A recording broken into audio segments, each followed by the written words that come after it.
પ્યારા મુક્તો, આજે પુરુષોત્તમ નારાયણે મારા ને તમારા કલ્યાણના કોટ ઉઘાડવા માટે પરાવાણી વહાવી એ વચનામૃતની 206મી પ્રાગટ્ય તિથિ છે.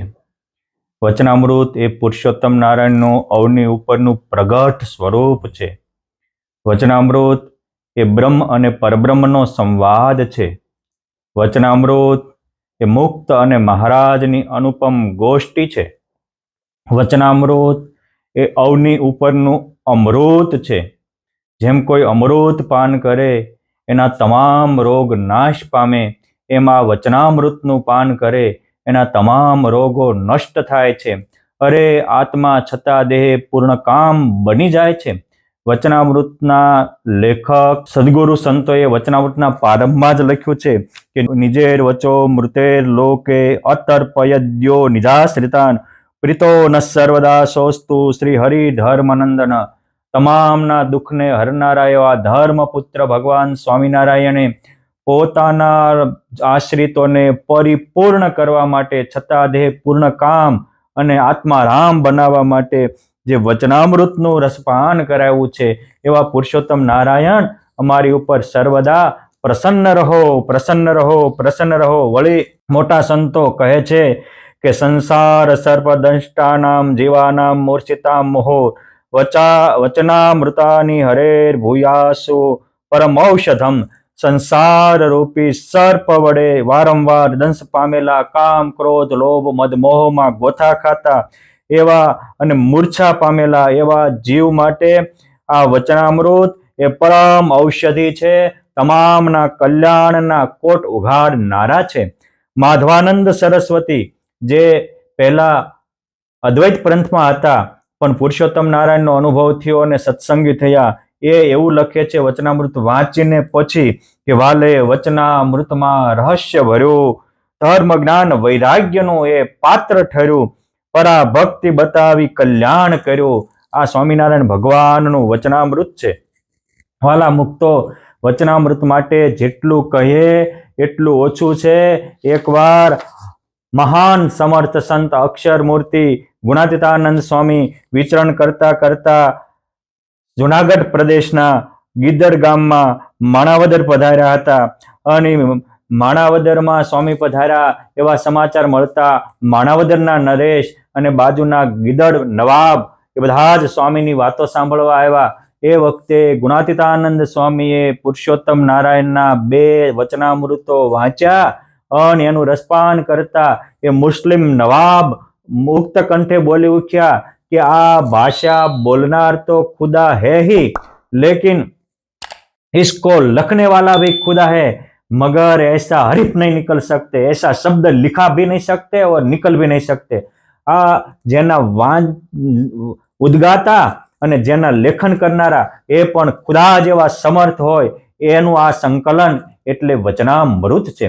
યોગ સમ્રાટ ગોપાળાનંદ સ્વામી એકવાર અગતરાય પધાર્યા હતા અને પર્વત બાપાનો જે દહિયો આંબો કહેવાય, જે આંબા નીચે પુરુષોત્તમ નારાયણે અનેક લીલાઓ કરી છે, જે ખેતરમાં પર્વત બાપાને પુરુષોત્તમ નારાયણે સંકલ્પ માત્રથી 24 અવતારોના દર્શન કરાવ્યા હતા, એ વાડીએ સ્વામી બેઠા હતા અને સ્વામી કહે છે કે હે પરમહંસો, અમૃત લાવો, અમૃતનું પાન કરીએ.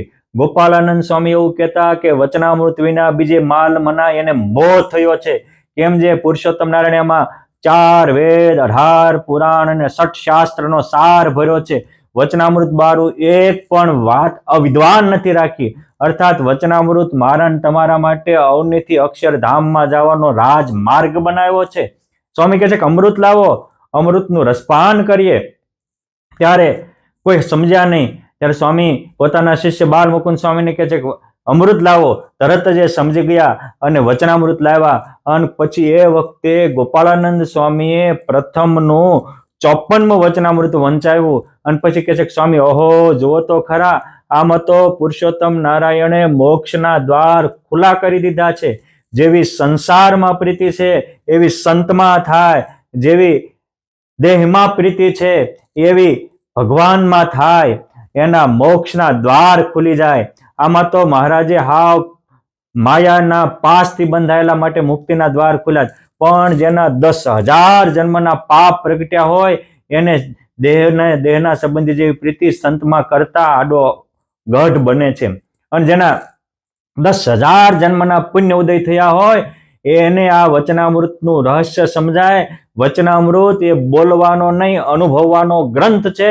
આમ જ્યાં સ્વામી વાતો કરતા ત્યાં તો એ વચનામૃતના રસપાન સાંભળીને સ્વામી બેઠા હતા. એ વૃક્ષ નાચી ઉઠ્યું, એમાંથી દિવ્ય મધુર નાદ ધ્વનિ પ્રગટ થયો. ત્યારે બધા કહે છે કે સ્વામી આ શું થયું? સ્વામી કહે છે કે એને જ પૂછો. પછી એ કે વૃક્ષ કેમ બોલે? સ્વામી કે પૂછો બોલશે. કેમ જે આપણા ગ્રંથોમાં વૃક્ષોમાં પણ જીવ હોય એવું લખ્યું છે. અને એટલે સ્વામીએ એનું રસપાન કરાવ્યું. ત્યારે એ પૂછ્યું તમે શા માટે હસો છો? ત્યારે એ કહે છે કે મારા 10,000 જન્મના પુણ્ય ઉદય થયા કે આજ યોગ સમ્રાટ ગોપાળાનંદ સ્વામી જેવા મહામુક્તએ આવી અને અહીંયા પરા વાણી વહાવી છે. માટે હવે તો હું મારું 10 વર્ષનું આયુષ્ય આ વચનામૃતનું પાન સાંભળીને હું પણ મુક્ત બની જાય. સ્વામી કે જુઓ તો ખરા, ઝાડ જેવા જીવો એના અનંત જન્મના પાપ બાળીને ભસ્મ કરી નાખે એવી આ વચનામૃતની પરા વાણી છે. આ જૂના સંતોના ગ્રંથોમાં ખરડામાં લખાયેલી પરમ સત્ય હકીકત વાતો છે. કહેતા હતા અને કહેતી હતી એવી વાતો નથી. આ વચનામૃત એ ખરેખર અનુપમ અજોડ ગ્રંથ છે. વચનામૃતમાં મહારાજે પોતાનો રહસ્ય, અભિપ્રાય અને સિદ્ધાંતની વાતો મૂકી છે. એ ઉપર સુરત રાખીએ તો કરવાનું તત્કાળ જણાઈ જાય. ગુણાતીતાનંદ સ્વામી કે વચનાવતો બીજે માલ મનાય અને મોહ થયો જાણવો.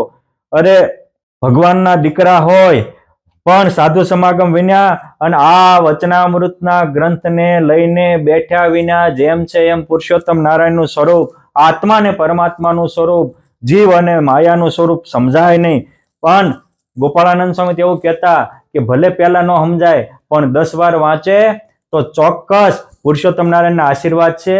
એ વચનામૃત સમજાય. થોડોક અભ્યાસ કરવો પડે. એ મારા બાપ મોબાઈલ લઈને બેહો છો, અલક મલકની લઈને બેહો છો, ક્યારેક વચનામૃત લઈને બેહો તો ખરા. કેવી અલૌકિક અનુભૂતિ થાય છે એ તો જે જાણે એ માણે. આ કોઈ કહેતા હતા અને કહેતી વાત નથી, આ તો અનુભૂતિની વાત છે. એકવાર એક સંત બીમાર પડ્યા અને રોગ કે મારું કામ, અને એ વખતે વચનામૃત લઈને બેઠા, પરમ શાંતિનો અનુભવ થયો. અરે કચ્છના કુંભારિયા ગામના એક વડીલ રામજીભાઈ પટેલ એ આફ્રિકા ગયેલા, ત્યાં બિઝનેસ કરતા હતા. અચાનક કોઈ કાર્ય થયું ને એમાં કંઈક ધંધામાં મિસ્ટેક થઈ અને ત્યાં કેસ થયો અને જેલમાં જવાનું થયું. બાપા નિર્દોષ હતા. અમુક લોકોએ છેતરપિંડી કરીને એની ઉપર કેસ કર્યો હતો અને ભોળાના તો ભગવાન એ જેલમાં ગયા ત્યારે વચનામૃત હારે લેતા ગયા, બીજું કશું જ નહીં.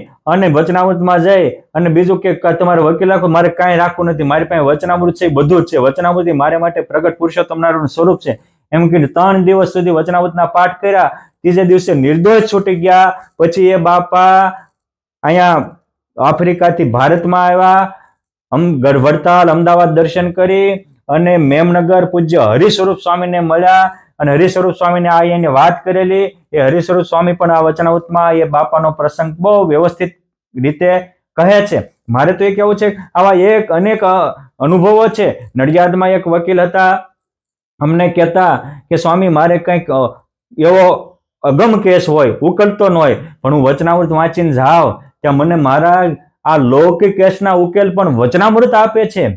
2-5 ભક્તો મને મળેલા, અનિદ્રાનો રોગ હતો. મેં કહ્યું કે તમે સાંજે સુતા પહેલા બીજું ત્રીજું ન વાંચતા, વચનામૃત વાંચીને વચનામૃત સાંભળતા હોઈ જાય, તરત ઊંઘ આવશે અને આ અનિદ્રાના રોગ પણ ટાળે અને ભવના રોગ પણ ટાળે. એ છે મારા બાપ વચનામૃત. માટે આવું વચનામૃતનું રસપાન કરી આપણે પણ આપણા જીવનને ધન્ય બનાવીએ. આ વચનામૃત એ કોઈ સામાન્ય બાબત નથી. અમદાવાદના વિનાયક રાવ ત્રિવેદી નાગર બ્રાહ્મણ હતા, શિવ ભગવાનને માનનારા હતા. કેટલાય વર્ષથી એને નિદ્રા આવતી નહોતી, પરંતુ એક સત્સંગી મળ્યા અને એને કીધું કે તમારે નિદ્રાની ટીકડી ન લેવી હોય તો આ વચનામૃતનું વાંચન કરો, એનો અભ્યાસ કરો, એનો વિચારો. અને એ વચનામૃતનું વાંચન અને અભ્યાસ કરીને સુતા. એનો અનેક ડોક્ટરોની દવા દીધથી નિદ્રાનો રોગ નહોતો ગયો, એ વચનામૃતના પાન થઈ ગયો. અને પછી એ મોટા સંતો પાસે આવી અને સત્સંગી થયા અને કંઠી બાંધી અને અંતે ડંકો વગાડીને ભગવાનના ધામમાં ગયા હતા. આ છે વચનામૃતનો અલૌકિક પ્રભાવ. આ ભાદરા ગામના રાણા સોમસિંહ વીરસિંહના લગ્ન કોશિંદ્રા ગામમાં થયા હતા અને ત્યાં એમને એક સત્સંગી મળ્યા અને એને કીધું કે આ વચનામૃત વાંચો, અને વાંચ્યું. પોતે વિદ્વાન હતા, ભણેલા હતા, વિચારવાન હતા. વચનામૃત વાંચતા એનો આખી સમજણ પલટાઈ ગઈ અને પછી તો એ સત્સંગી થયા અને ડંકો વગાડીને ભગવાનના ધામમાં ગયા. વચનામૃત માટે આપણે જેટલું બોલીએ એટલું ઓછું છે. માટે આવા વચનામૃતના જયંતિના દિવસે વચનામૃત આપણે કાયમ વાંચવાનો નિયમ રાખીએ. એ ઘણા એમ કહેતા હોય છે કે અમને સમજાતું નથી. મારા બાપ પુરુષોત્તમનો આશીર્વાદ છે, થોડોક અભ્યાસ તો કરો. એ સામાન્ય વસ્તુ હોય તો અભ્યાસથી સમજાય છે. તો આ તો આવી અલૌકિક વસ્તુ છે. માટે આ અલૌકિક વસ્તુને અભ્યાસ કરીને અવશ્ય ઉતારશો તો અંતરમાં અંજવાળા થશે અને પામવાનું પામી જશો. માટે આવો વચનામૃતનો અલૌકિક મહિમા સમજી અને આપણે વચનામૃત જયંતિના દિવસે વચનામૃત વાંચવાનો નિયમ રાખીએ.